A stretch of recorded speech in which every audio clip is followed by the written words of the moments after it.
দেখতে পাচ্ছেন না, কি করা যাবে? মা এখানে প্রায় 1 কিলোমিটার শুধু মানুষ দেখে আসলাম, 1 কিলোমিটার শুধু মানুষ, পা ফেলার জায়গা নেই। যেখানে আছেন ওইভাবে থাকেন ভাই। আর আপনাদের এই চাইতে আর বড় জায়গা ছিল না?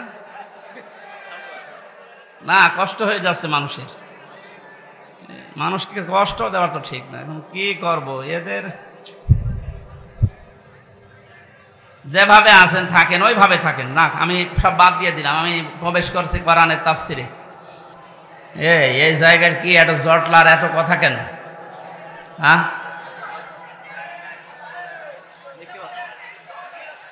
কে দেখবেন? কি আমি কি পরিমণি? কে দেখবে?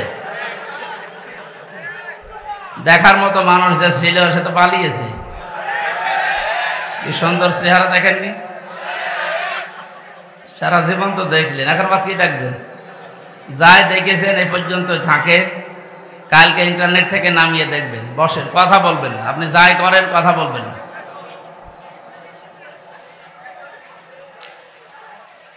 মহাবিশ্বের মহাবিশ্বয় আমাদের মালিক, আমাদের মনিব, মহান রব্বুল ইজ্জাত আল জালালের মুখের পবিত্র বাণী কোরআন কারীম।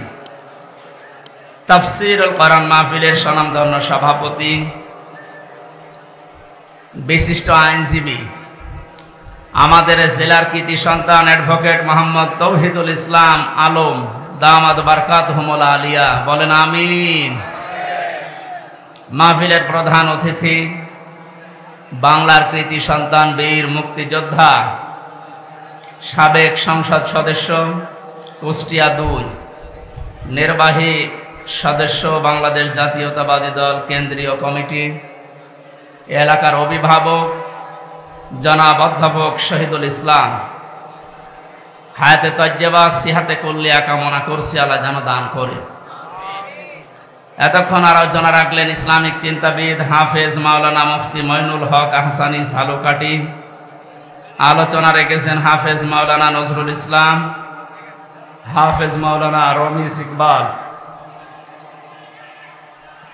মঞ্চে বসা ওলামায়ে কেরাম, সামনে বসা মুসলমান ভাইরা, পর্দার আড়ালের সম্মানিতা মা এবং বোনেরা, প্রশাসনের ভাইরা, প্রাণ প্রিয় কুষ্টিয়াবাসী, দল মত নির্বিশেষে কোরআনের এই অনুষ্ঠানে যারা এসেছি, এবাদত মনে করি। এটা এখন এবাদত চলছে না? এবাদত আরম্ভ হয়ে গেছে।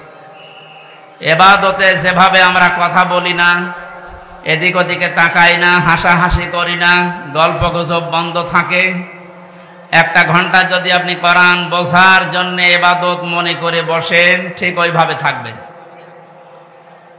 যদি এরপরও আপনি ব্যত্যয় ঘটান, তাহলে আপনার এই আলোচনাটা, এই অনুষ্ঠানটা নষ্ট করার গুনাহ হবে। ফাস্তামিউ লাহু ওয়া আনসিতু। আল্লাহ তাআলা বলেন, কোরআনের আলোচনা আরম্ভ হলে একদিকে চোখ থাপদা, 2 নম্বরে তোমরা মন কান লাগিয়ে শুনবা। আমরা 2টা এখানে চাই। কথা বন্ধ হবে এবং আমরা যেন দিলের কান লাগিয়ে শুনতে পারি। লাআল্লাকুম তুরহামুন, আশা করা যায় আল্লাহর রহমত তোমাদের উপরে নাযিল হবে। আমরা এখানে এসেছি রহমত পাওয়ার জন্য না গজব পাওয়ার জন্য?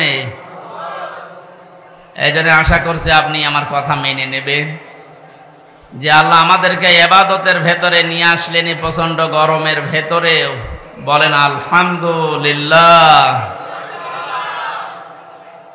বিশ্বনবী জানিয়েছেন, মান ক্বালা বিহি সাদাকা, যারা কোরআন দিয়ে কথা বলে এরা সত্য কথা বলে। তাফসীরুল কোরআন মাহফিল যেহেতু লিখে দিয়েছেন, আমরা কথা এখানে বলবো শুরু থেকে শেষ পর্যন্ত আল্লাহর কোরআন দিয়ে। আমান হাকামা বিহি আদালা, যারা কোরআন দিয়ে বিচার ফায়সালা করে এরা ন্যায় বিচার কায়েম করতে পারে। কোরআনের বিচার এখনো পর্যন্ত আমরা দেখি নাই, এই জন্যে কাঙ্ক্ষিত মানের শান্তি এদেশে এখনো প্রতিষ্ঠিত হয়নি। এ কথার সাথে একমত আছেন তো? কাঙ্ক্ষিত মানের শান্তি পেতে হলে আল্লাহর এই বাণী, এই কালাম ছাড়া বিকল্প আর কিচ্ছু নেই। বহু কিছু আমরা দেখেছি 53 বছরে, কেউ কিছুই করতে পারেনি। আমরা এবার দেখতে চাই আল্লাহর এই কোরআন দিয়ে যেন বাংলাদেশের এই জমিনটা চলে, ইনশাআল্লাহ। এতদিন যারা কোরআনের বিচার ব্যবস্থা কায়েম না করে শুধু মুখে বলে উড়িয়েছিল যে আমরা ন্যায় বিচার কায়েম করেছি, এটা ডাহা মিথ্যা কথা। এর বাস্তব প্রমাণ আমি নিজে। 3 বছর আমাকে অন্ধ প্রকোষ্ঠে রেখে দিয়েছিল। কয়েকদিন আগে আমার মামলা সব খারিজ হয়ে গেছে, আপনারা জানেন। আমি মনে করলাম জিজ্ঞাসা করে বিচারপতিকে যে এতদিন পর্যন্ত আপনার এই আদালতে আমার মামলা আসতো যেত, কি আপনি একদিনও দেননি, আজকে যে একেবারে খালাস করে দিলেন। উনি হয়তো এই কথাই আমাকে বলতো যে হুজুর আমার হাত বাঁধা ছিল। কি বাঁধা ছিল? আজকে যেহেতু হাত খোলা পেয়েছি, কোনো চাপ নেই, আমার কোনো চিন্তাও নেই। সুতরাং এই দেশটাতে ন্যায় বিচার কায়েম করতে হলে এ দেশে যত চাপ আছে উপরের সব চাপ বন্ধ করা লাগবে। ছাত্র জনতা জীবন দিয়েছে যে 9টা কারণে, তার ভেতরে এটা অন্যতম, যে কোনো চাপ থাকবে না। কিসের চাপ? জেল থেকে বের হওয়ার পরে আমি এই ভাড়া মারা এসেছিলাম, কোন জায়গায় যেন, আমাকে বলছে হুজুর উপরের চাপ আছে, হবে না। আমিও বলেছিলাম আপনার চাপ সর্বোচ্চ এ জেলার যিনি দায়িত্বে আছেন, আমাদের মাননীয় এমপি যিনি পালিয়েছেন, ওই পর্যন্ত। আর আমার চাপ তো সরাসরি আরশ পর্যন্ত। আরশ থেকে ঘোষণা এসেছে আল্লাহর পক্ষ থেকে, ইন্নাল্লাযীনা ইয়াকতুমুনা মা আনজালনা মিনাল বায়্যিনাতি ওয়াল হুদা মিন বা'দি মা বায়্যানাহু লিন-নাসি ফিল কিতাব উলাইকা ইয়ালআনুহুমুল্লাহ ওয়া ইয়ালআনুহুমুল লাঈনুন। সূরা বাকারা 159 নম্বর আয়াতে আছে। 2 নম্বর পারার 3 নম্বর পৃষ্ঠা 4 নম্বর লাইনে পাবেন তাফসিরে ইবনে কাসির আর ফি জিলালিল কোরআনের ব্যাখ্যা। আল্লাহ পাক বলেন, নিশ্চয় যে বা যারা গোপন করছে ভবিষ্যতেও করবে। ইয়াকতুমুনা এই শব্দটা আল্লাহ গঠন করেছেন, বানিয়েছেন 2টা কাল দিয়ে, বর্তমান ভবিষ্যৎ, প্রেজেন্ট ফিউচার। তার মানে এখন যারা আমরা গোপন করছি, ভবিষ্যৎ বলতে কিয়ামত পর্যন্ত আমরা যারা এই কোরআনের কথা জানার পরেও গোপন করে রাখবো। আল্লাহ পাক বলেন এই মানুষগুলোর উপরে আমি আল্লাহ নিজে না, আমার যত সৃষ্টি জগৎ আছে সবাই এর জন্য লানত দেয়, বরদোয়া করে। আপনি কোরআনের কথা প্রচার করতে আসতে গেলে বলতেন উপরের চাপ আছে, আপনার চাপ খুব বেশি হলো এই পর্যন্ত। তা আমাকে যিনি চাপ দিয়েছেন তিনি আমার মালিক, এমন কড়া কথা জানিয়েছেন। কোরআন জানার পরে যদি কেউ গোপন করে রাখে, এর সঠিক কথাগুলো, হক কথাগুলো না বলে, শুধু আল্লাহ নিজে না, যত সৃষ্টি আছে সব তার জন্য বরদোয়া করে। বলেন নাউজুবিল্লাহ। আমার এই আয়াতটা ব্যাখ্যা সহ পড়ার পরে মনে হয়েছে এদেশে লক্ষ কোটি মানুষেরা এখন আল্লাহর বরদোয়ার ভেতরে আছে। ইয়াতের ব্যাখ্যায় আমি হাদিস পেয়েছি, বিশ্ব নবী জানিয়েছেন বাল্লিগু আন্নি ওয়ালাউ আয়া। নবীজি কিন্তু বাল্লিগ দেননি। কুষ্টিয়াবাসী, এখানে আমার মনে হয় অনেক আলেম এসেছে, 2 পাশে বসে আছে, স্টেজে আছে। বাল্লিগু বহু বচন দিয়েছেন। এ বাল্লিগুর ভেতরে হামজা যেমন আছে, অধ্যাপক শহীদুল ইসলাম নেই। আসতে বলেন। আজকের আলম সাহেব নেই। এ পৃথিবীতে যে আল্লাহ বলে একজন আছে স্বীকার করে, সেই বাল্লিগুর ভেতরে শামিল। তোমরা প্রচার করো সবাই মিলে, আন্নি আমার পক্ষ হতে, ওয়ালাউ আয়া যদি একটা আয়াত তোমাদের জানা থাকে। প্রাণ প্রিয় কুষ্টিয়াবাসী, আপনাদেরকে আমি বাঁচাতে চাই। কোরআনের চোখ লাগিয়ে দেখতে পাচ্ছি এই হাদিসটা কিয়ামতে আমাদের বিরুদ্ধে যাবে। সবাই মিলে দায়িত্ব পালন করো, যে যতটুকু জানো, যতটুকু জানা আছে ওইটাও দুনিয়ায় জীবিত থাকতে পৌঁছিয়ে দাও। এ ঘোষণা কার? রসুলের। কার? আল্লাহর আদেশ মানা যেমন ফরজ, রসুলুল্লাহর আদেশ মানা কি? বলেন বলেন। নবীজির আদেশ মানাও ফরজ, কারণ তাকে আল্লাহ শারে বানিয়েছেন, শরীয়ত প্রণেতা। তিনি যদি হ্যাঁ বলতেন তামাম দুনিয়ার মানুষের জন্য ওটা হালাল, যদি না বলতেন তামাম দুনিয়ার মানুষের জন্য ওটা হারাম হয়ে যেত। এত বড় পাওয়ার দিয়েছিলেন আল্লাহ পাক নবীকে, পৃথিবী থেকে শুধু পা তুললে আসমানে চলে যেতেন।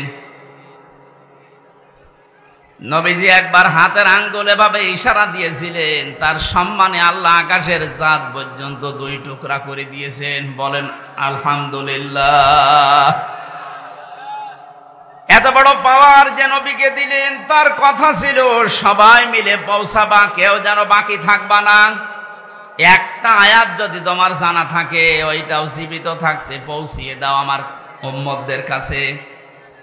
বিদায় হজের ভাষণের সময় নবীজির সামনে মাত্র 1,14,000 কম বেশি এরকম সাহাবী ছিল। নবীজি জানিয়েছিলেন, আজকে যারা উপস্থিত আছো, যে মানুষগুলো আমার সামনে নেই, কিয়ামত পর্যন্ত দুনিয়ায় যারা আসবে, আজকের এই 27টা পয়েন্টের কথাগুলো সব মানুষের কাছে পৌঁছিয়ে দেবে। সেই দায়িত্বর ভেতরে আমার যেমন, আপনি যতটুকু জানেন আপনারও ওই রকম। এটা ফরজ মনে করে যদি আজ আমরা সবাই এই দায়িত্বটা নামাজের মতো পালন করতাম, যে যতটুকু জানি আমি প্রচার করব, বাংলাদেশে কোরআনের অনুষ্ঠানে কেউ বাধা দেওয়ার সাহস পেত না। কে বাধা দিত তখন? সবার দায়িত্ব এইটা। হামজার হয়তো একটু আয়ত্ত বেশি আসে কোরআনে, এজন্য বেশি প্রচার করবে। আপনি কিছু না হলেও কিছু তো জানেন। আপনি যদি জানেন যে কুল হু আল্লাহু আহাদ, এইটাই প্রচার করা আপনার নামাজের মতো ফরজ। এ পর্যন্ত বোঝাতে পেরেছি? কথা বলেন না কেন? আজকে থেকে দায়িত্ব শুধু আলেমদের। বলেন, যে যতটুকু জানেন ওইটাই প্রচার করবেন, তাহলে এই দেশে কেউ আর কোরআন প্রচারে বাধা দেওয়ার সাহস দেখাবে না ইনশাআল্লাহ। আমরা আল্লাহ এবং তার সৃষ্টি জগতের বরদোয়া থেকে, গজব থেকে, লানত থেকে বেঁচে থাকতে পারবো। পক্ষান্তরে অপর পৃষ্ঠায় আল্লাহ জানিয়েছেন, কোরআনে কারিমের জ্ঞান থাকার পরে যদি কোনো মানুষ দুনিয়ার কোনো স্বার্থ পেয়ে সিদ্ধির কারণে গোপন করে রাখে, আমান আযলামু মিম্মান কাতামা শাহাদাতান ইনদাহু মিনাল্লাহ ইলা আখিরি আয়া। সূরা বাকারা 1 নাম্বার পারার 20 নাম্বার পৃষ্ঠার 13 নাম্বার লাইনের 140 নাম্বার আয়াতের প্রথম অংশে আছে। এটাই ইবনে কাসিরে পাবেন। আমি ব্যাখ্যা সহ বলতে গেলে অনেক সময় লাগবে, এই জন্য সামারাইজ করে করে শেষ করছি। আযলাম দিয়েছেন আল্লাহ, এটা সুপারলেটিভ ডিগ্রি বলা হয় ইংরেজিতে। এর চাইতে ভয়ঙ্কর শব্দ আর নেই আরবিতে। আল্লাহ বলেন, পৃথিবীর বড় জালেম দেখতে চাও? এই পৃথিবীতে সবচাইতে বড় জালেম আল্লাহর কাছে ওই লোকটা যার কাছে কোরআনের জ্ঞান থাকার পরেও দুনিয়ার কোনো স্বার্থ পেয়ে গোপন করে রাখে। আর আমার তো মনে হয় বাংলাদেশে এই চরিত্রের মানুষ বেশি। এ জেলায় নেই, এখানে হাত তোলেন তো।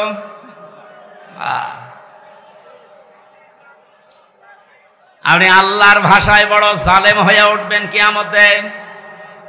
আমি সেদিন মিরপুরে জালেমের ব্যাখ্যায় বলেছিলাম, জালেম এই শব্দটা এত ঘৃণিত আল্লাহর কাছে, আল্লাহ নিজে জালেমদের বিরুদ্ধে মামলা দায়ের করবে। কুষ্টিয়াবাসী সূরা শূরা 42 নম্বর আয়াতের প্রথম অংশ, ইন্নামাল মুমিনুন্না সাবিলু আলাল্লাযিনা ইয়াযলিমুনান নাস। আল্লাহ পাক বলেন, অবশ্যই আমি নিজে মামলা দেব, নিজে কেস করব, অভিযোগ দায়ের করব তাদের বিরুদ্ধে যারা এই দুনিয়াতে মানুষ হয়ে মানুষের উপরে অত্যাচার করছে এবং করবে। আল্লাহ ইয়াজলিমুনাল মুসলিমুনা দেননি যে মুসলমানদের উপরে শুধু অত্যাচার করে তারা আমার মামলার আসামি না। ইয়াজলিমুনান নাস, পৃথিবীতে যে কোনো ধর্ম অনুসরণ করতেই পারে, কিন্তু তো মানুষ ও কি মানুষের উপরে যারা জুলুম করছে ভবিষ্যতেও করবে। কেন ভবিষ্যৎ দিলেন? আল্লাহ জালিম না দিয়ে ইয়াজলিমুন দিলেন কেন? পৃথিবীতে এখনো অনেকে জুলুম করছে, এমনকি এই পৃথিবীতে অনেকে এখনো টার্গেট নিয়ে আছে ভবিষ্যতে জুলুম করবে। এটা আমি বেশি বলে ফেললাম। অনেকে যে জুলুম করবে তার ভাবসাব দেখে বোঝা যাচ্ছে। জালেমরা তো পালিয়েছে। জালেমের পরে 5 তারিখ থেকে আজকের এই 9 তারিখ, 1 মাস 4 দিনে আমরা অনেককে জুলুমের সাথে জড়িত হতে দেখে ফেলেছি। এখন যদি আপনি জুলুম শুরু করেন, থালা হাতে পেলে কি করবেন? সুতরাং আপনি থামেন। যারা জুলুম করছেন তাদের সর্বোচ্চ নেতা বারবার ওখান থেকে ভিডিও বার্তা পাঠাচ্ছে যে থামেন। এ দলের নাম নিয়ে কেউ যদি জুলুম করে, অত্যাচার করে, চিন্তায় করে, যে কোনো কাজ করে, এর জন্য দল দায়ী না, সে তার নিজের জন্য দায়ী।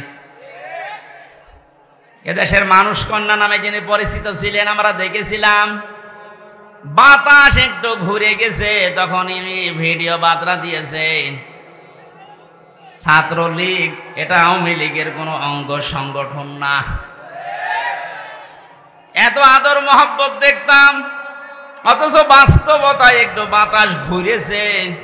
তাই যদি এই পরিচয় দিয়ে ওরা আমাদের দলের কেউ না, অঙ্গ সংগঠন না, যিনি অলরেডি এখন ঘোষণা দিতে আছে প্রতিদিন কিছু মানুষের কাজ কারবার দেখে, এরপরও যদি আপনি সংশোধন না হন, আপনারও কপালে জালেমদের মতো আগুন লাগবে। আমি আর নিচে নামলাম না, নাকি আরো নামবো? না, অত নিচে নামা ঠিক হবে না, কারণ এখনো তো ভালো শুরু হয়নি। এই আয়াত দিয়ে যেটা শিক্ষা দিতে চাই, কুষ্টিয়াবাসী 64 জেলার ভেতরে কুষ্টিয়া আমার কাছে প্রিয়, কারণ এখানে আমার জন্ম। সব জেলার চাইতে আপনাদেরকে বেশি ভালোবাসে একটু, কারণ এখানে আপনাদের সাথে আমার সম্পর্ক একটু বেশি। কথা বলেন ঠিক কিনা? আশা করছি আপনি বুঝেছেন। জালেমরা কিন্তু হামজার টার্গেট না, জালেমরা টার্গেট আল্লাহর। সুতরাং 15.5 বছরে যিনি জুলুম করেছেন, আমি 11টা ফেরেশতা দেখেছি। প্রথমে যেটা দিয়ে শুরু হয়েছিল বিডিআর, 950-র উপরে আমার সাথে জেলখানায় 3টা বছর অনেককে দেখেছি। দীর্ঘ শ্বাস যখন ফেলতো, ডাক দিয়ে বলতো হামজা ভাই আর 1 মাস পরে রিটায়ার্ড হয়ে যাব, অথচ 14 বছর জেলে আছি, কিচ্ছু জানি না। আপনি এই শ্বাসটা কিভাবে নষ্ট করবেন? মাজলুম যদি কোনো কথা মুখ দিয়ে একবার বের করে ফেলে, আল্লাহর নবী জানিয়েছেন ইত্তাকি দাওয়াতাল মাজলুম ফাইন্নাহা বাইনাহা লাইসা বাইনাহু ওয়া বাইনাল্লাহি হিজাব। মুসলিম শরীফের হাদিস। নবীজিকে দিয়ে আল্লাহ বলাচ্ছেন, নবী আপনি বলেন, হে পৃথিবীর মানুষেরা যা করো করো, কিন্তু মাজলুমের বরদুয়া থেকে নিজেকে বাঁচিয়ে রাখবা। কারণ মাজলুম যদি এরকম কোন শব্দ বের করে ফেলে, ওটা সঙ্গে সঙ্গে আরশে চলে যায়। কত মাজলুমের চোখের পানি জেলখানার অন্তঃপ্রকোষ্ঠে পড়ছে। এ পৃথিবীতে দেখলাম এই বাংলাদেশ নামে একটা দেশ, এখানে 1628 জন মানুষ এই চেয়ারে বসে দায়িত্ব পালন করছে। মেন যারা, বাস্তবে দেখেছিলাম এই 1628 জনের ভেতরে 1627 জনের হাত বাঁধা, একজনের হাত খোলা ছিল। একজনের হাত খোলা ছিল আবু সাইদের। হ্যাঁ, ওর হাত যদি খোলা না থাকবে এভাবে করে দিল কি করে?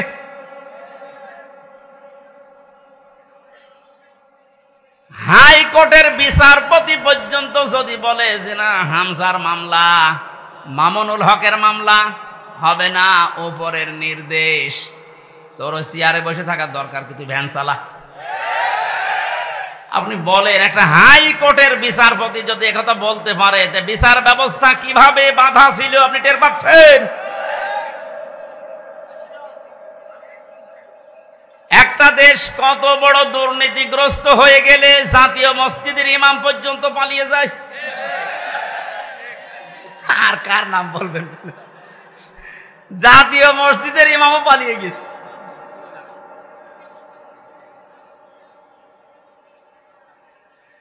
কুষ্টিয়াবাসী, আমি আবার বলছি যে মানুষগুলো এই 1628 জন, এদের দোসর যারা সব আল্লাহর মামলার আসামি।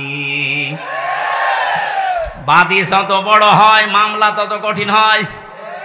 আমার মামলায় সরাসরি যেহেতু রাষ্ট্রবাদী ছিল, এজন্য বহু চেষ্টা করার পরও কিছুই হয়নি। এ মামলাটা 31 বার উঠেছে, সিএমএম কোর্ট, জজ কোর্ট, হাইকোর্ট মিলে হবে না। অথচ এই মামলায় যদি সাজাও লাগিয়ে দেয় 3 মাসের বেশি সাজা হয় না। 3টা বছরের ভেতরে এ কঠিন অবস্থায় ফেলে দিয়ে আপনি কি করলেন? বিচার ব্যবস্থাকে একেবারে ধ্বংস করা ফেলা হয়েছিল। আহ্বান জানাবো, এখন যারা দায়িত্বে আছেন, সংস্কার যেহেতু আরম্ভ হয়ে গেছে, আর এই জন্যেই এতগুলো মানুষ জীবন দিয়ে গেল, সুতরাং সকাল আসতে আসতে যেন আমরা শুনি এই 1628টা চেয়ারে নতুন মানুষ এসে বসেছে। নাই তো এরা যতদিন থাকবে ততদিন নতুন নতুন ইস্যু তৈরি করে আবার বিশৃঙ্খলা ঘটাবে। ওনাদের চরিত্র এরকমই। আপনি বাস্তবতা দেখেছেন, এরপরও অনেকে জালেমের পক্ষে সাফাই গাচ্ছে, স্ট্যাটাস দেয়, এখনো গোপনে ভিডিও বার্তা পাঠাচ্ছে। আপা, আপনি পাল্টাবেন না, আপনি ঘাবড়ায়েন না, আমরা আছি। আপনি ঘাবড়ালে আমরা নরম হয়ে যায়। শয়তান তো দেখেনি।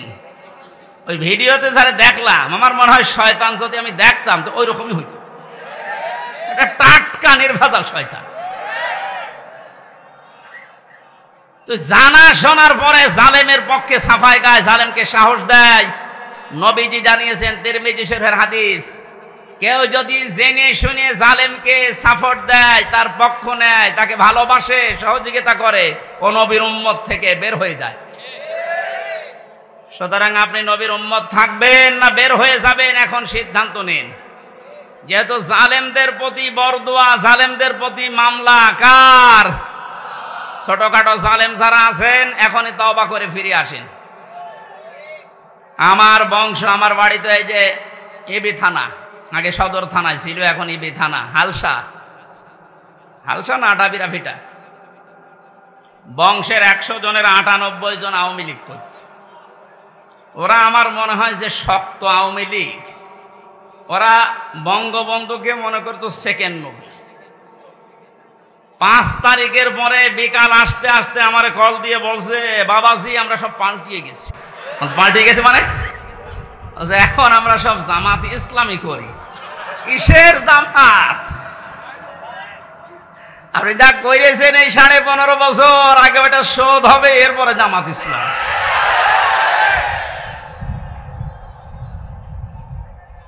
না, তারপরেও এরা যাক সেকেন্ডে পাল্টিয়েছে, চলিয়েছে। এই জন্য যারা ছোটখাটো জালেম আছেন, হালকা পাতলা, আপনারা আশা করছি ফিরে আসবেন। নয়তো মৃত্যুর গড়গড়ানি শুরু হলে জালেমদের কিন্তু আর কালেমাও নসিব হবে না। বেঈমান হয়ে আবাদান আবাদান চিরকালের জন্য জাহান্নামে থাকা লাগবে। কথা বলেন ঠিক কিনা? অন্তত অন্য জেলায় যাই হোক, আমার জেলা জাহান্নামে যাবে, আর আমি সারা দেশে আমি ঘর ছেয়ে বেড়াই, আর আমার ঘরের খড় নেই। না, এটা করা যাবে না। আমি আহ্বান জানাচ্ছি, আপনাদের বিবেককে কাজে লাগাবেন। জালেমদের পক্ষে আমরা কোনোদিন ছিলাম না, ইনশাল্লাহ সামনে কিয়ামত পর্যন্ত এই বাংলাদেশে জালেমদের পক্ষে আমরা থাকবো না ইনশাল্লাহ। কোরআনে কারিমের অনুষ্ঠানে যেহেতু এসেছি, কোরআন কিভাবে মানুষের কাছে উপস্থাপন করা লাগে এ ধরন আল্লাহ শিখিয়েছেন কোরআনে। ওইভাবে বলবো নাকি মন মতো বলবো? কোরআনে কারিম কিভাবে আপনি মানুষের সামনে উপস্থাপন করবেন, বর্ণনা দেবেন, ১৫০০ বছর আগে আল্লাহ পাক ওটা আমাদেরকে শিখিয়েছেন। কিতাবুন উনজিলা ইলাইকা ফালা ইয়াকুম ফি সাদরিকা হারাজুম মিনহু লিতুনযিরা বিহি ওয়া যিকরা লিল মুমিনিন। বলেন আল্লাহু আকবার। সূরা আরাফ ৮ নম্বর পারা ১০ নম্বর পৃষ্ঠার ১ম নম্বর লাইনের ২ নম্বর আয়াত। এটা তাফসিরে ফি জিলালিল কোরআনে ব্যাখ্যা আছে, সাইয়্যিদ কুতুব লিখেছেন। আল্লাহ পাক বলেন, নবী এই যে একখানা কিতাব এটা আপনাকে আমি দিলাম, এটা যখন মানুষের সামনে আপনি বর্ণনা দেবেন, ব্যাখ্যা করবেন, তাফসির করে শোনাবেন, দুইটা বিষয় খেয়াল করবেন। হারাজুম মিনহু লিতুনযিরা বিহি লিসাদরিকা, আপনার মনের ভেতরে যেন কোনো সন্দেহ, সংশয়, দ্বিধা, দ্বন্দ্ব, ভয়, ভীতি এগুলো আপনার মনে যেন না ধরে। ওয়া যিকরা লিল মুমিনিন, কোরআন এই দেশে এই পৃথিবীতে মুমিনদের জন্য উপদেশ। এই আয়াতের ভেতরে হারাজন শব্দের ব্যাখ্যাটা ইম্পর্টেন্ট। এদিকে তাক। হারাজনের ব্যাখ্যায় আমি দুইটা অর্থ পেয়েছি। হে নবী, আপনি যখন কোরআনের কথা বলতে যাবেন, অনেক মানুষ আছে না বোঝার কারণে আপনার উপরে মন খারাপ করতে পারে। এরকম মানুষ নেই দেশে? কথা বুঝতেছেন? কোরআন যেভাবে আল্লাহ উপস্থাপন করেছেন, যেভাবে তিনি বর্ণনা দিয়েছেন, ওই ফোর্সে যদি বর্ণনা দেওয়া হয়, অনেক মানুষের সীমিত জ্ঞানের কারণে ওই বক্তব্য বুঝবে না, সেটা উল্টাপাল্টা ধারণা আপনার উপরে আসতে পারে যে হুজুর মনে হয় রাজনীতি করছে। এরকম ধারণা দেশে নেই। দ্বিতীয় নম্বরে, আবহমান কাল থেকে এমন এমন নিয়ম নীতি মানুষ ইবাদত মনে করে পালন করে আসছে, যেটা আসলে ইসলামে নেই, কোরআনে নেই, হাদিসে নেই, কিন্তু মানুষ ইসলাম মনে করে পালন করে আসে। আপনি কোরআনের ব্যাখ্যা দিলে ওইগুলো টিকবে না, তখন ওই মানুষগুলো আপনার প্রতি মন খারাপ করবে। এর বাস্তব প্রমাণ এই যে মাজার আছে না, কি সার মাজার যেন, সে যে সাই হোক, কোথায় পেয়েছেন এসব মাজার? কিছু মানুষের মাজারের প্রতি এত মহব্বত, আমার মনে হয় বিশ্ব নবীর উপর এত মহব্বত নেই। কিয়ামতের ময়দানে দুই প্রকার মানুষকে আল্লাহ সব চাইতে বেশি অপমান করবেন। তার এক নম্বরে দুনিয়ায় যারা মাজারের খাদেম ছিল, আরে কুষ্টিয়াতে দুই জায়গায় খাদেম বেশি, গোলাপ শাহ, লালন শাহ। আর জায়গা পান না খেদমত করার। এই কথা বলে না কেন? মাজার কেন্দ্রিক যদি ইসলাম হতো, এই পৃথিবীতে সর্বোত্তম মাজার হচ্ছে মুহাম্মদ রাসূলুল্লাহটা। ওখানে তো কাউকে আমি কোনোদিন টাকা দিতে, মোমবাতি দিতে, আগরবাতি দিতে দেখি না।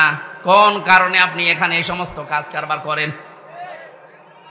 লা তাত্তাখিদুল কুবুর মাসাজিদা, কবরকে সেজদার জায়গা বানিও না। অথচ লালনের মাজারে যে দেখেন এখনো অনেকে সেজদায় পড়ে আছে। এইটাই আমি একদিন গিয়েছিলাম, কিভাবে শিরিক চলছে। কোরআন দিয়ে হাদিস দিয়ে বললে বাংলাদেশে ৪৮,০০০ মাজার, একটাও টিকবে না। আজকে দেখলাম দুইটা মাজার অলরেডি বড় বড়, যেগুলো সবচাইতে বেশি ইনকাম হতো, দেওয়ানবাগি আর ওদিকে ৮ রশি ভেঙ্গে গুড়িয়ে দিয়েছে। শিরিক যে দেশে চলে, ওই দেশে আল্লাহর রহমতের দৃষ্টি আল্লাহ তুলে নেয়। আমার তো মনে হচ্ছে যেভাবে দেশ থেকে এখন শিরিক আস্তে আস্তে আরম্ভ হচ্ছে দূর হওয়া, আল্লাহর রহমত এই দেশটা আল্লাহ ভরে দেবে ইনশাআল্লাহ। কোন মৃত মানুষের প্রশংসা করা ৩ দিনের উপরে জায়েজ নেই। ভালো করে শোনেন, আমি বানিয়ে বলছি। যত আপনজন হোক, মারা গেলে ৩ দিনের পরে আপনি আর শোক পালন করতে পারবেন না। ৩ দিন পরে শোক পালন করা জায়েজ নেই কারো কেউ মারা গেলে। হ্যাঁ, বিধবা মহিলা স্বামী মারা গেলে সর্বোচ্চ ৩ মাস ১০ দিন বিবাহ ছাড়া থাকতে পারবে। আপনার কি আত্মীয় হয় গোপালগঞ্জের ওই লোক? কবে মারা গেছে এতদিন পর্যন্ত আপনার শোকই যায় না?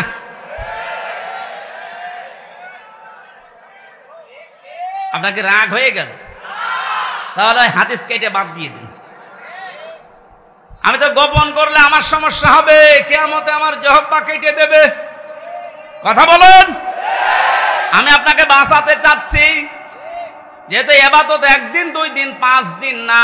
ওয়াবুদ রব্বাকা হাত্তা ইয়াতিয়াকাল ইয়াকিন, সূরা হিজরের 99 নম্বর আয়াত 14 নম্বর পারার 6 নম্বর পৃষ্ঠা 5 নম্বর লাইনে আছে। আল্লাহ বলেন ইবাদত করবা 2 দিন 5 দিন না, যতদিন মরণ না আসে ততদিন। এটা যদি একটা ইবাদতের কথা বলছি, শোক পালন করা জায়েজ নেই 3 দিনের উপরে। এটা নেই ইমাম হোসাইন মারা যাওয়ার পরে আজও যারা শোক পালন ছাড়েন না, আপনি ইসলামে নেই। এটা একটা বেদাত। এক কথা বলেন না কেন? আপনার মহব্বত ইমাম হোসাইনের প্রতি এত বেশি যে হাই হোসেন করে পিঠে চামড়া তুলে ফেলছেন। তো ওনার তো আর একটা ভাই ছিল হাসান, উনি মারা গেছে বিষ খেয়ে। একটু বিষ খান তো দেখি। পুরাটা বাটপারি এটা। ইমাম হোসাইনকে নিয়ে যদি এই মানুষগুলো আবেগ দেখি, এরা বাটপারের পর্যায়ে পড়ে। পৃথিবীতে ইমাম হোসাইনের পর আর কে এত দামি থাকতে পারে যে তার জন্য আপনাকে বছরে বছরে মাসে মাসে দিনে দিনে শোক পালন করা লাগবে? এটা ইসলাম না। ইসলামের ভেতরে নতুন করে আপনি এটা সংযোজন করেছেন, আপনি বেদাত পন্থী। নবীজি জানিয়েছেন, কেউ যদি বেদাত আরম্ভ করে, ইবাদত না অথচ ইবাদত মনে করে পালন করতে বলে, ওই লোকটাকে সালাম দেওয়া পর্যন্ত সাইজ নেই। কত বড় কঠিন কথা দেখেছেন। যারা বেদাত আবিষ্কার করে তাদের সালাম দেওয়া জায়েজ নেই। অথচ এমন হাদিস আমি কোনোদিন পড়িনি, পাইনি যে নামাজ পড়ে না তারে সালাম দেওয়া যাবে না। পেয়েছেন? কেউ পেয়েছেন? নেই।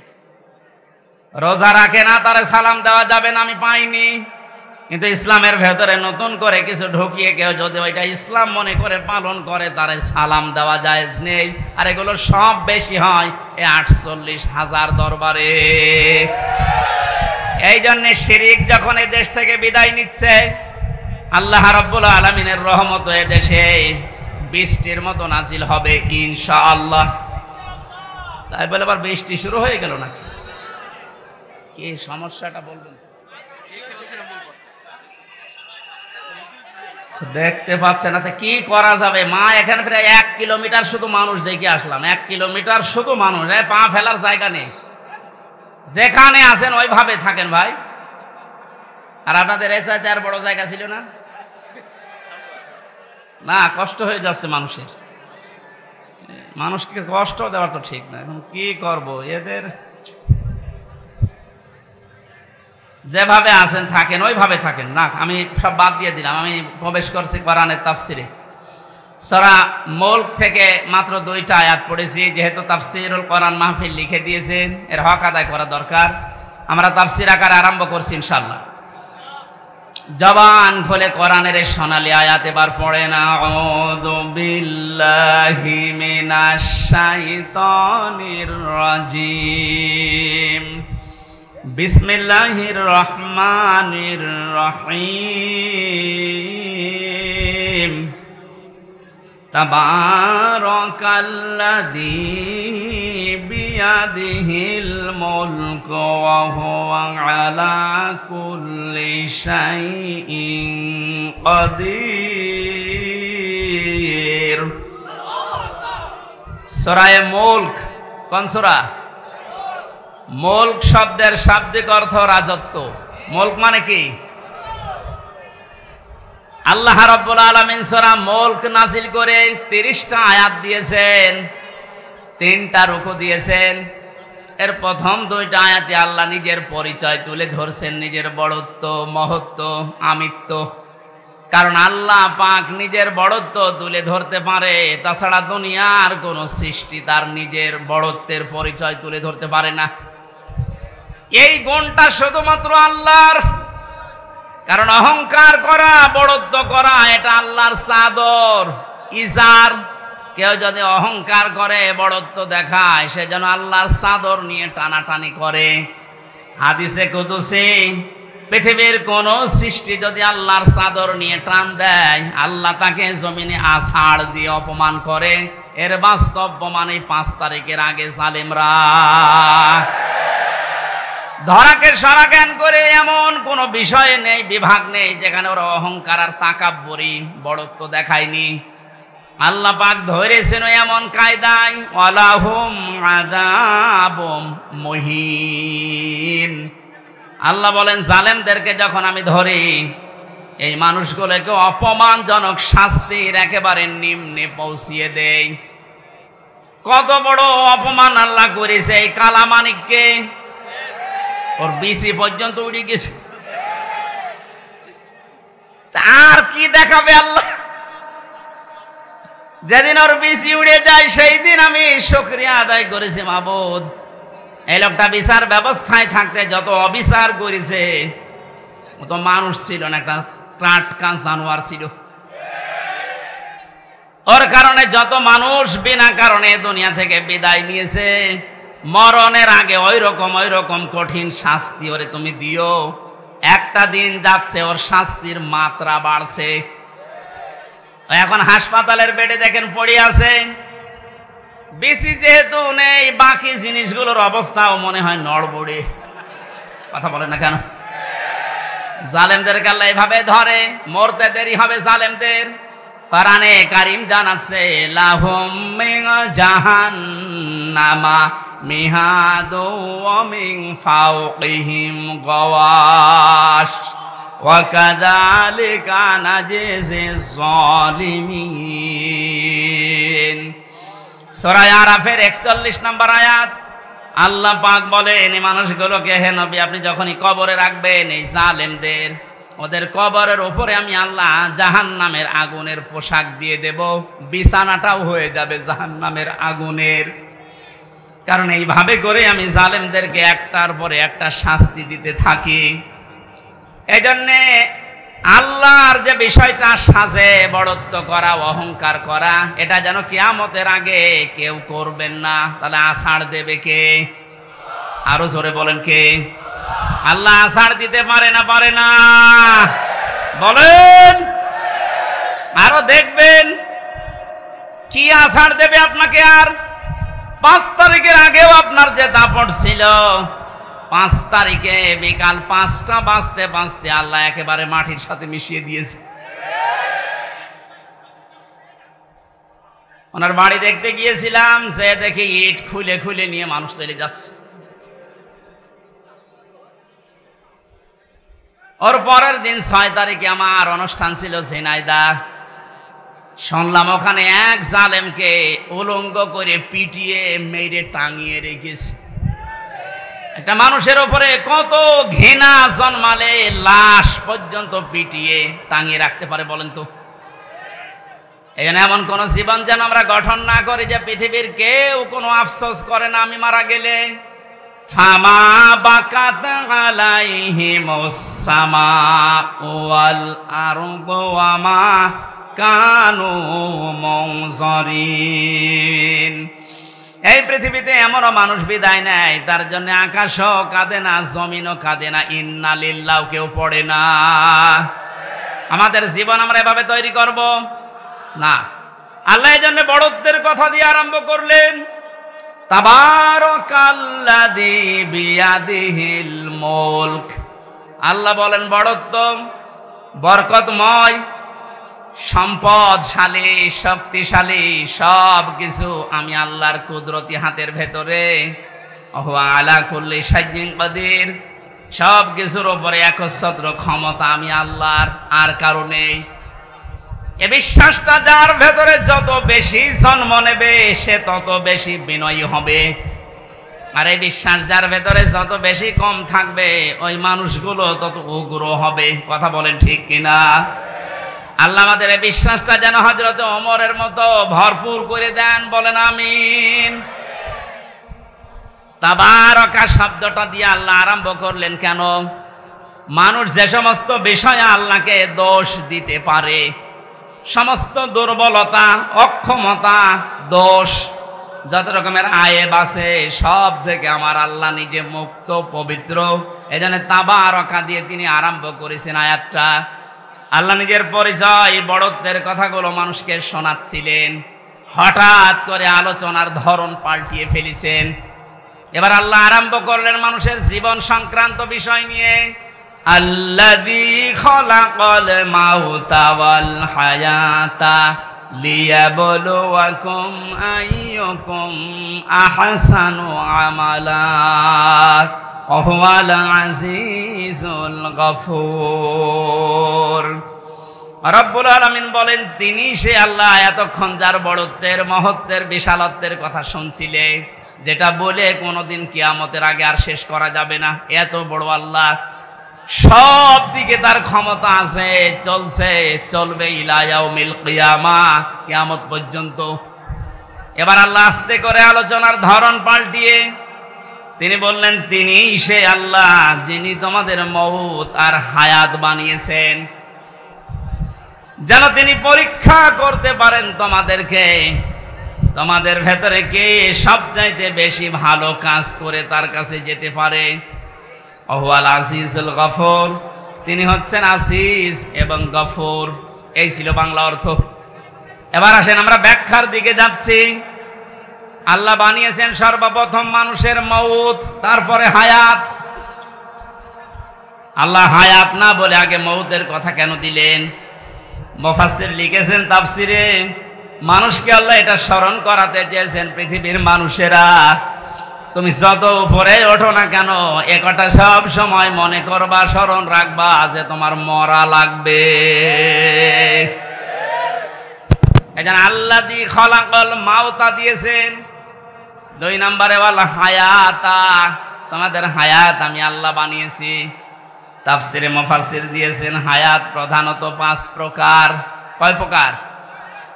1 নম্বরে আমরা একটা হায়াতে ছিলাম, আলমে আরো আর হায়াতে, এই জগতে আমরা বসবাস করেছি।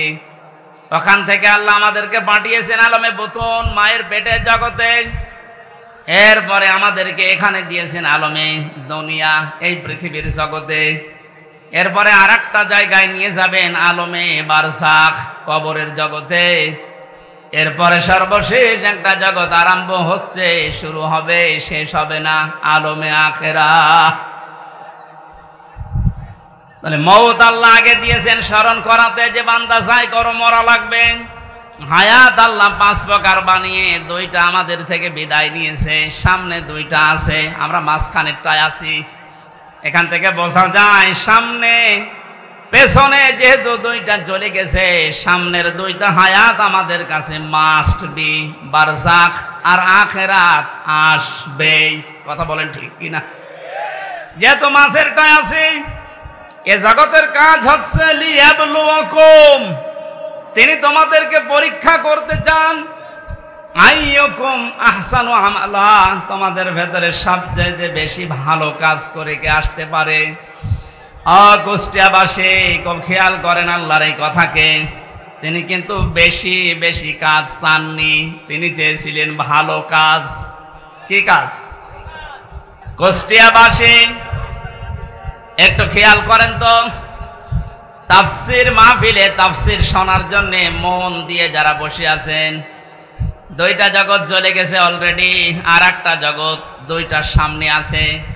মাঝখানেরটায় আল্লাহ যেটা দিলেন আহসানু আমালা, আল্লাহ বেশি কাজ চান না, তাহলে আকসারু আমালা দিতেন। আল্লাহ দিয়েছেন আহসানু, ইসমে তাফসিল, আমি সবচেয়ে ভালো কাজটা চাই, বেশি কাজ চাই না। বাস্তবে আয়াতের পুরা উল্টা। এই 15.5 বছরে আপনি দেখেছেন বহু কাজের হাতে দিয়েছে, কিন্তু কাজগুলো ভালো হয়নি। কুষ্টিয়ার মেডিকেল কলেজের দিকে তাকান, হওয়ার আগেই ভেঙে পড়ে গেছে। এটা বানিয়ে বললাম? আমি জেলখানায় থাকতে যুগান্তর পত্রিকায় যেই দিন দেখেছি যে বানানোর আগে, উদ্বোধনের আগে পড়ে ভেঙে গেছে। আপনার অত বড় কাজের আঞ্জাম দেওয়া কি দরকার? কাজটা ভালো করে করেন। আল্লাহ বেশি কাজ চান না, আল্লাহ কি চান? আরো জোরে বলেন। কাজটা ভালো হওয়ার জন্য দুইটা শর্ত। এক নম্বরে দেখা লাগবে ওর ভেতর আল্লাহর বিধান আছে কিনা। দুই নম্বরে দেখতে হবে বিশ্ব নবীর জীবনে এরকম কাজ ছিল কিনা। এখন যদি বলেন নবীজির জীবনে হাসপাতাল বানানো ছিল, হ্যাঁ ছিল। বিশ্ব নবী মুহাম্মদুর রাসূলুল্লাহ মানবতার সেবায় যে কাজগুলো করেছিলেন ওই জামানায় আপনি তার জীবনীতে দেখবেন। এই যে মিডিয়ার কথা এসেছে আজকে আসার সময় বলছিল, এই জন্য মনে পড়ছে আমি বলছি। অনেক মানুষ এখনো পর্যন্ত ফতোয়াবাজি করছে যে নবীজির যুগে যে মিডিয়া, এই টেলিভিশন, এই পর্দা ছিল না। এই প্রযুক্তি যারা ব্যবহার করছে এরা হারাম কাজে আছে। একটা ভ্রান্ত ধারণা এটা। আল্লাহর নবী মুহাম্মদুর রাসূলুল্লাহর জামানায় এই মিডিয়া ছিল, কিন্তু সিস্টেম এভাবে ছিল না। আপনি সিরাত ইবনে হিশাম দেখেন, সিরাত বিশ্বকোষ দেখেন, আর রাহিকুল মাখতুমের ভেতরে আছে ওই জামানার সর্বোচ্চ প্রজেক্টর ছিল, প্রযুক্তি ছিল লাল কাপড়। কেউ যদি বিপদে পড়তেন পাহাড়ের উপরে উঠে লাল কাপড় তিনি উড়িয়ে দিতেন। সব পাহাড়ের পাদদেশে এসে জিজ্ঞাসা করতো কি হয়েছে। এই যে লাল কাপড় উড়িয়ে দেওয়া এই প্রযুক্তি, এটা কাফেরদের তৈরি করা, আবহমান কাল থেকে হয়ে আসছিল। আল্লাহর নবী লাল কাপড় একবার উড়িয়ে দিলেন, পাহাড়ের পাদদেশে এলাকার কুরাইশেরা সব এসে জড়ো হয়ে গেছে। ডাক দিয়ে বলে, ইয়া মুহাম্মদ, কোনো বিপদ? নবীজি বললেন, হ্যাঁ বিপদ। এই পাহাড়ের পাদদেশে একদল সৈন্যবাহিনী আছে, এখনই তোমাদেরকে আক্রমণ করবে। তোমরা যদি সতর্ক না হও। সবাই এক বাক্যে জবাব দিচ্ছে, বলেন আমরা সতর্ক আছি, কি করা লাগবে আমাদের? তিনি তখন বিষয়টা উল্টিয়ে বললেন, আল্লাহর বান্দা বান্দিরা, আমি দেখতে পাচ্ছি আল্লাহর গজবের ফেরেশতারা এই পাহাড়ের পাদদেশে অবস্থান নিচ্ছে। তোমরা যদি আল্লাহর একত্ববাদ স্বীকার করে কালেমার স্বীকৃতি না দাও, এই মুহূর্তে তারা তোমাদের আক্রমণ করবে। কেউ কোনো কথা বলে নাই।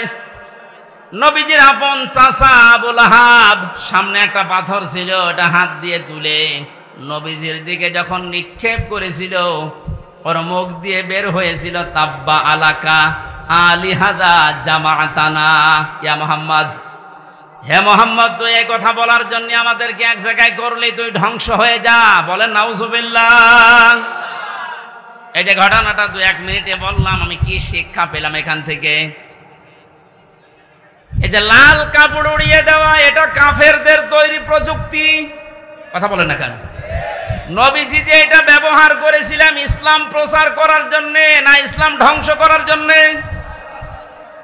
আজ এই মিডিয়াগুলো যদি ইসলাম প্রচারের জন্য ব্যবহার করা হয় 100% জায়েজ। এটা যদি ইসলাম ধ্বংস করার জন্য ব্যবহার করা হয় এটা 100% হারাম। হ্যাঁ, এখানে একটা মাসলা আছে। পুরুষের জন্য যে সতরটা এতটুকু আপনার জন্য এই টেলিভিশনে হোক, বাইরে হোক, পর্দায় হোক, জায়েজ আছে। ইমাম আবু হানিফা রহমতুল্লাহ আলাইহির মত অনুযায়ী একটা পুরুষের মুখমণ্ডল, হাতের কবজি, পায়ের পাতা এতটুকু বাদ দিয়ে পুরা শরীর যদি ঢাকা রাখে তাহলে একটা মহিলার সামনে আসলে আপনার গুনাহ নেই। আমি আবার বলছি মাসলাটা, একটা মেয়ে লোক যদি নিজের মুখমণ্ডল, হাতের কবজি, পায়ের পাতা খোলা রেখে চলাফেরা করে, দেখাশোনা করে, জায়েজ আছে, এর দিকে তাকানো জায়েজ আছে। কিন্তু এ যদি খাস পর্দা করতে চায়, হাত মোজা, পা মোজা দিয়ে মুখ ঢেকে শুধু চোখ দুটো বের করে, এটা সর্বোত্তম। কিন্তু বাস্তবতায় যদিও কর্মজীবনে সে বাইরে যেতে চায়, হাতের কবজি, মুখমণ্ডল, পায়ের পাতা খোলা রেখে ও কাজ কারবার করতে পারবে। এটা যদি আপনি সামনে দেখুন যেমন জায়েজ আছে, এ পর্দায় দেখলেও সেরকম জায়েজ আছে। এবার আসেন পুরুষেরটা। আল্লাহর নবী জানিয়েছেন একটা পুরুষের সতর হচ্ছে মা নাভি থেকে শুরু করে হাঁটু পর্যন্ত। এটা যদি ঢাকা রাখে, বাকি শরীরে কাপড় চোপড় নেই, তার দিকে তাকানো জায়েজ আছে না নেই? 100% জায়েজ আছে, কারণ সতর ঢাকা আছে। আমরা যেটা নিয়ে এসেছিলাম এই যে আহসানু আমালা, এই শব্দটার ব্যাখ্যা করতে গিয়ে আমি পেয়েছি আল্লাহ যেহেতু বেশি বেশি কাজ চাননি, কোরআনে ভালো কাজ চেয়েছেন, এখান থেকে একটা মাসলা আমি বের করেছি। পৃথিবীতে আমরা একটা বিষয় এখনো পর্যন্ত মনে হয় ক্লিয়ার না, মিজানের পাল্লা। শোনেননি নাম? মিজানের পাল্লা নাম শুনেছেন? এ জিনিস দিয়ে কি করে? আমল মাপে। কি মাপে? আরো জোরে বলেন। এখানে অধ্যাপক বসে আছে, অ্যাডভোকেট বসে আছে, আলেমরা বসে আছে। এই বিষয়টা ক্লিয়ার করব আজকে ইনশাআল্লাহ। কোরআনে কারিমে মাপার যন্ত্রের যে সমস্ত নাম আমরা পেয়েছি, ফাআম্মা মান সাকুলাত মাওয়াজিনুহু ফাহুয়া ফি ঈশাতির রাদিয়াহ ইলা আখিরি আয়াত। আল্লাহ পাক বলেন কোন মানুষের সেকাল, ওজন, এটা মাপ দেওয়া হবে যেটা দিয়ে, এটা যদি ভারী হয়, ওজন যদি বেশি হয়, তাকে সন্তোষজনক জীবন, তার মানে জান্নাতে তাকে পৌঁছিয়ে দেওয়া হবে। আমাদের দেশ, বিশেষ করে আমি বহু দেশ থেকে এই তথ্যটা পাওয়ার চেষ্টা চালিয়েছি। বাংলাদেশ, ভারত, পাকিস্তান, এই তিনটা দেশে একটু সমস্যাটা বেশি এই যে মাপটা নিয়ে। আমরা মনে করি কিয়ামতের ময়দানে আল্লাহ মিজানের পাল্লায় আমাদেরকে ওজন দেবেন। আমাদের ওজনটা দেবেন কি বলেন তো? আমল। বলেন না কেন? আরো জোরে বলেন, আর একবার বলেন, আমল। আমল এটা আরবি শব্দ, বাংলা কাজ। আমল মানে কি? এ পর্যন্ত বুঝেছেন কিনা বলেন? আমল মানে কি? আরো জোরে বলেন। এবার আমার প্রশ্ন অধ্যাপক সাহেবের কাছে। পৃথিবীর প্রতিটি জিনিস পরিমাপ করার জন্য আলাদা আলাদা যন্ত্র আছে। আমি যদি বলি স্যার এই স্টেজটা একটু মেপে দেন, এটা দাড়ি পাল্লায় তুলে দেবে। কি দিয়ে মাপবে? ফিতা দিয়ে। বলেন বলেন। যদি এখন বলি যে 1 কেজি চাল মেপে দেন, ওটা ফিতা দিয়ে মাপবে। কি দিয়ে? বলেন। এই যে এখানে পানি আছে, এই পানি যদি ওনারে মাপতে দেয়, উনি ফিতা দিয়ে মাপবে। এটার জন্য লিটার আছে, সিসি আছে। কথা বলেন না কেন? দুনিয়ায় যত জিনিস দেখবেন, প্রতিটি জিনিস পরিমাপ করার জন্য আলাদা আলাদা যন্ত্র আছে। আপনি যে এতক্ষণ বলছেন যে কিয়ামতে আল্লাহ মাপবে, আমল কি মাপবে? আমল মানে বলেন, কাজ মাপতে হয় দাড়ি পাল্লা দিয়ে, যে 5 কেজি কাজ। বলেন, আপনি বলেন। এই ধারণাটা আজ নিরসন করা লাগবে। ভুল ধারণায় আছি আমরা। এটা যদি আমার মনে হয় ক্লিয়ার হয়, অনেক বিষয় আপনার সামনে আজ স্পষ্ট হবে যে না, এগুলো আসলে ভ্রান্ত ধারণায় ছিলাম। আল্লাহ পাক বলেন আমি আমলের মাপ দেব কিয়ামতে মিজানের পাল্লা দিয়ে। কিসের পাল্লায়? মিজান মানে না না, আপনি কোন অভিধানে পাবেন না মিজান মানে দাড়ি পাল্লা। মিজান মানে মানদণ্ড। মিজান মানে কি? আমাদের হাইকোর্টের সামনে দেখবেন একটা দাড়ি পাল্লা টাঙানো আছে। ওটার নাম কি? ওটা সরকার টাঙিয়ে রেখেছে। 2 দিকে সমান সমান, নাকি একদিকে একটু ঝুলিয়ে আছে? 2 দিকে সমান কেন? সরকার দেশের জনগণকে বোঝাতে চায় এদেশের ইউনিয়ন থেকে শুরু করে জজ কোর্ট, হাইকোর্ট পর্যন্ত যদি কোনো বিচার না পাও, এ সুপ্রিম কোর্টে আসলে ন্যায় বিচার পাবা। এটা ন্যায় বিচারের প্রতীক। দাড়ি পাল্লা কিসের প্রতীক? আমাদেরকে যেহেতু আল্লাহ মাপবেন, আপনি বলছেন আমল। আমল মানে কাজ। আর এখানে কোনো পাগলেও বিশ্বাস করবে না কাজ মানুষ দাড়ি পাল্লায় তুলে দেয়, যে 8 কেজি কাজ। এ কথা বলে না কেন? কাজ মাপার জন্য আলাদা কোনো যন্ত্র আছে? কাজ মাপে মানুষ কি দিয়ে? সে মানদণ্ডটা কি? সিসি দিয়ে মাপে না, লিটার দিয়ে মাপে না, ফিতা দিয়ে মাপে না, গজ দিয়ে মাপে না, কেজি দিয়ে মাপে না। কাজ মাপতে হলে লাগে গুরুত্ব। কি লাগে? কাজ মাপতে হলে গুরুত্ব লাগে। এ কাজটা গুরুত্বপূর্ণ এবং গুরুত্বহীন। যতগুলো ইবাদত আল্লাহ দিয়েছেন 550-র উপরে ইবাদত আমি পেয়েছি। প্রতিটি ইবাদতের ভেতরে কিছু গুরুত্বপূর্ণ জিনিস আছে, আর কিছু ইবাদতে গুরুত্বহীন জিনিস আছে। এই যে আজকের এই প্যান্ডেলটা, এটার গুরুত্বপূর্ণ বিষয় হচ্ছে খুঁটি আরে সামিয়ানা। কথা বলছেন এখানে গুরুত্বহীন অনেক জিনিস আছে। এই যে এইটা, এই টেবিল, এই লাইট, এই যে ফুল চলছে, এই ক্যামেরা, এগুলো না হলে কেউ স্টেজ বলবে না, বলবে না। কিন্তু খুঁটি আর সামিয়ানা না থাকলে স্টেজ বলবে। তাহলে এখানে দুইটা গুরুত্বপূর্ণ জিনিস পেয়েছি, আর গুরুত্বহীন জিনিস আরো 7-8টা পেয়েছি। কথা বলেন ঠিক কিনা?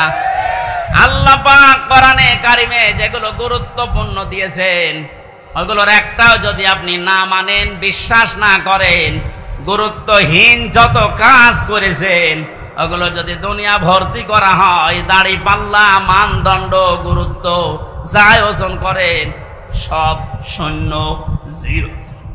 জিরো হবে। এবার উদাহরণ একটা একটা করে সেট করছি, দেখ মেলে কিনা। আমরা যারা নামাজ পড়ে আসলাম, এশার নামাজের ভেতরে বাইরে মিলে ফরজ ছিল কয়টা? আর জোরে 13টা ফরজের 12টা ফরজ অধ্যাপক শহীদুল ইসলাম আদায় করেছে, একটা আদায় করেনি। ওনার নামাজের সওয়াব হবে 12টা। কয়টা হবে? কিচ্ছু হবে। 13টা ফরজের যদি একটা বাদ দিয়েছে, উনি যদি বলেন না আমি তো 12টা আদায় করেছি, অন্তত 12টা সওয়াব দেন, হবে? কি হবে? জিরো, শূন্য, কিচ্ছু হবে না। এটা যেমন মেনে নিলেন যে হ্যাঁ এটা ঠিক আছে, আপনার বাস্তবতার সাথে কিন্তু এটা মিলছে না। না, আমি 12টা আদায় করলাম, একটা করি নাই, আমার 12টা সওয়াব দেন। আপনি এখানে জোর করতে পারবেন আল্লাহর সাথে? বলেন। কারণ গুরুত্বপূর্ণ জিনিস, এ খুঁটি না থাকলেও এটা স্টেজ না, এ সামিয়ানা না থাকলেও স্টেজ না। হ্যাঁ, ওয়াজিব আছে, যেটা যদি কেউ ভুল করে 1-2টা, তাহলে তারা জরিমানা দেওয়া লাগে, সসেজদা দেওয়া লাগে, এটা দিলে আবার পূর্ণ হয়ে যায়। কিন্তু যেটা খুঁটি আর সামিয়ানা, এটা যদি আপনার জীবনে না থাকে, কেউ এটাকে স্টেজ বলবে না। কিন্তু 4 কাপ না থাকলে স্টেজ বলবে না, এটা না থাকলে স্টেজ বলবে না। এই কথা বোঝেন? এখান থেকে আপনি মাপেন জীবনে গুরুত্বপূর্ণ কাজ আল্লাহ এই কোরআনে দিয়েছেন 500। একটা নামাজ, একটা রোজা, একটা হজ, একটা যাকাত, এভাবে 500টা আপনি একটা একটা করে কোরআন থেকে বের করেন। এর ভেতরে দেখবেন একটা আছে, এই পৃথিবীতে আল্লাহর দিন কায়েম করা লাগবে। নামাজ পড়া যদি আপনার কাছে রাজনীতি মনে না হয়, রোজা রাখা যদি রাজনীতি মনে না হয়, দিন কায়েমের কথা যারা বলে এটা রাজনীতি যদি মনে হয়, আপনার একটা খুঁটি বাদ চলে গেছে। যান আপনি এবার মাপ দেন তো দেখি, আপনি কয়টা সওয়াব পান? আপনি আমল মাপতে এসেছেন, ও মনে করে মিজানের পাল্লা মানে দাড়ি পাল্লা, এদিকে 10 কেজি সওয়াব তুলে দেব, এদিকে 8 কেজি গোনা তুলে দেব, মাঝখান থেকে 2 কেজি বেশি। এক লোক আর শুনেছিল যে কোরবানির পশমে পশমে সওয়াব হয়, ওর সমর্থ ছিল না, গরু চুরি করে এনে কোরবানি। ইমাম সাহেব তাহাজ্জুদের নামাজ পড়তে উঠে দেখছে গরু নিয়ে যাচ্ছে, এই কোথায় পেলি? চুরি করে নিয়ে যাচ্ছে। কি হবে? কোরবানি দেব। কোরবানি দেবে তাও চুরি করে। বেশি চিল্লাবেন না, আপনার ফতোয়ায় আমি পালন করছি। গত সময় আপনি বললেন যে কোরবানি দিলে এরকম এরকম সওয়াব হয়, প্রতি পশমে পশমে নাকি। আমার তো উপায় নেই, সামর্থ্য নেই, করব কি? সওয়াব থেকে বঞ্চিত হতে পারবো না, চুরি করে নিয়ে আসলাম গরু। কালকে সকালে কোরবানি জবাই করব।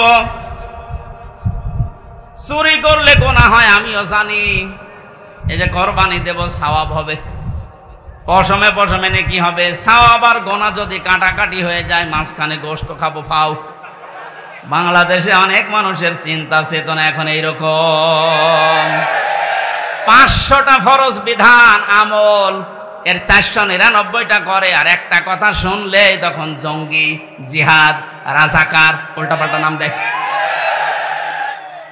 উনি যদি 12টা ফরজ আদায় করে একটা আদায় না করে সওয়াব না হয়, জিরো হয়, শূন্য হয়, আপনার জীবনের আমল আল্লাহ যেদিন মাপ দেবে, গুরুত্বের ভিত্তিতে গুরুত্বপূর্ণ কাজ করেননি, গুরুত্বহীন কাজ করে ভরে রেখেছেন, আপনিও জিরো হবেন, শূন্য হবেন।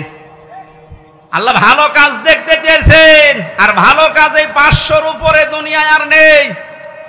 এখন যদি 500 আয়াতের ব্যাখ্যা ভালো কাজগুলো একটা একটা করে করা হয়, আমি যতগুলো ভালো কাজ দুনিয়ায় কোরআন থেকে বের করতে পেরেছি, একটা বই আছে, আমি জেলখানার ভেতরে, এটিএম আজহারুল ইসলাম সাহেব আমাকে পাঠিয়েছিল যে হামজা এটা পড়ো, খুব গুরুত্বপূর্ণ তথ্য এর ভেতরে আছে।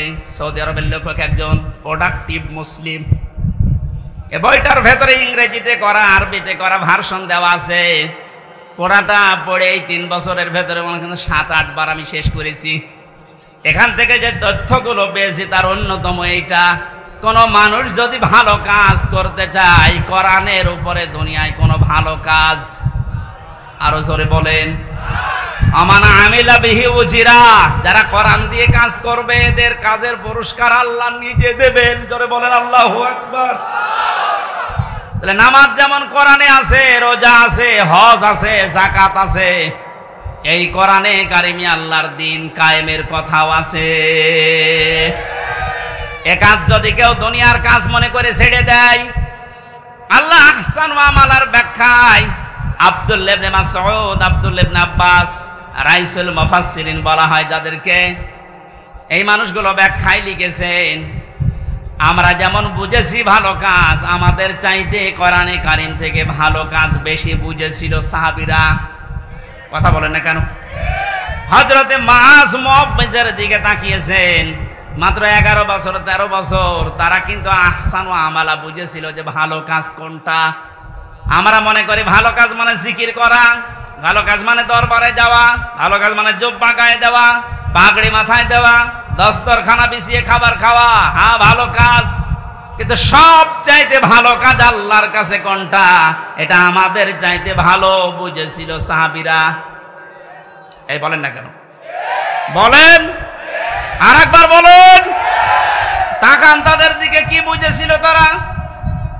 এতটুকু বয়সে আল্লাহর দিন কায়েমের জন্য নিজের হাঁটুর উপরে, পায়ের গোড়মোড়ের উপরে ভর করে উষা হয়েছে, যেন আমি জিহাদের ময়দান থেকে বাদ না পড়ি।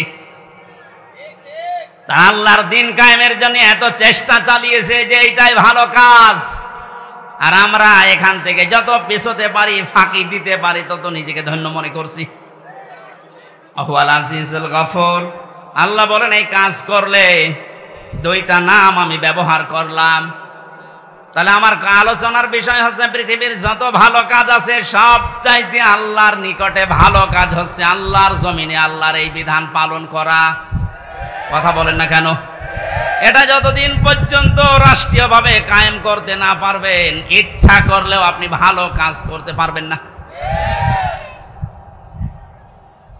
এ কাজ করতে গিয়ে যদি ভুল ত্রুটি হয়ে যায়, কোন দোষ ত্রুটি হয়ে যায়, আল্লাহ বলেন আমি আজিজুল গফুর, আমি তোর জন্য গফুর হয়ে দেখা দেব, অপরাধগুলো মাফ করে দেব। আর যদি ফাঁকি দেওয়ার চেষ্টা চালাও, মানুষকে ধোঁকা দিয়ে বোকা বানিয়ে, আমি আল্লাহকেও যদি ধোঁকা দিতে চাও, আমি কিন্তু আজিজ, পরাক্রমশালী। আমি ধরি না এমনিতেই, কিন্তু যদি ধরি ওরে আর ছাড়ি না। ভালো কাজ বলতে আল্লাহ যেটা বুঝিয়েছেন, রাসূল যেটা বুঝেছেন, সাহাবীরা যেটা পালন করেছেন, আমাকে সহ প্রত্যেককে আল্লাহ এই ভালো কাজে আঞ্জাম দেওয়ার তৌফিক দিন। বলেন আমিন। এখানে আসার পরে কয়েকটা মাসলা আমাকে জিজ্ঞাসা করেছে, হুজুর মসজিদের টাকা মেরে খাওয়া কি? এটা আবার ফতোয়া দেওয়া লাগবে? 2 নম্বর এলাকায় শুনলাম 30 বছরের আগে ছেলেদেরকে পিতারা বিয়ে দিতে চান না। 30 বছরের আগে যদি ও কোনো গুনার কাজে জড়িয়ে পড়ে, ও জিনা করলে, ব্যভিচার করলে, ওটা শুধু একা পাবে না, ফিলাক্সিলোড হয়ে বাবা মায়ের আমল নামায় আসবে। এ মনে হয় ধরা খেয়েছে। সম্মানিত ভাইরা, এটা করবেন না। রিস্কের দায়িত্ব আপনার হাতেও নেই, আপনার বোর হাতেও নেই। এই দায়িত্ব কার? আর ঘাড়ে সোয়াল তুলে দেন, দেখবেন রিস্কের ব্যবস্থা এমনি অটোমেটিক আল্লাহ করবে ইনশাআল্লাহ। এ ভরসা আল্লাহর উপরে আমাদের আছে না? এরকম গনার কাজে জড়াবেন না। বিয়েকে সহজ করে দেন, জেনাকে কঠিন করেন। এই কথা বলছেন না কেন? আল্লাহ আমাদেরকে, আমি প্রচন্ড গরমে ভেতরে ঘেমে শোধ চলছে, আমার গলাও ব্যথা করছে, আর ঘন্টা পার হয়ে গেছে, আমি আর কথা বলতে চাচ্ছি না। আগামীতে কোনো জায়গায় আসলে একটু আগে তুলে দেবেন, আর শীতের সময় মাহফিল নেবেন, গরমের সময় আর নিয়েন না। আল্লাহুম্মা আমিন।